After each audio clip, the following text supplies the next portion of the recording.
বন্ধুগণ, ট্রেনের ভেতরে কত ধরনের বেচা কেনা হচ্ছে।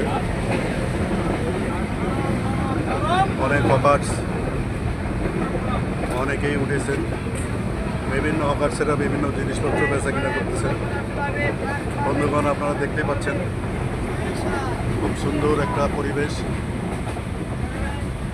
ট্রেনে সবাই আনন্দের সহিত ট্রেন জার্নি করছে এবং ভেতরে দেখেন কত রকমের কি বিক্রি হচ্ছে। বন্ধুগণ, আপনারা দেখতেই পাচ্ছেন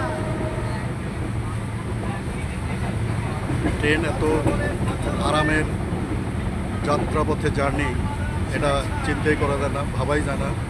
অনেক ধরনের লোক এখানে বসে জার্নি করতেছে এবং বিভিন্ন হকার্সেরা বিভিন্নভাবে বিভিন্ন পণ্য বিক্রির জন্য বিভিন্নভাবে কৌশলগতভাবে কথা বলতেছে। বন্ধুগণ, আপনারা দেখতেই পাচ্ছেন কত সুন্দর একটা সিনারি। ধন্যবাদ।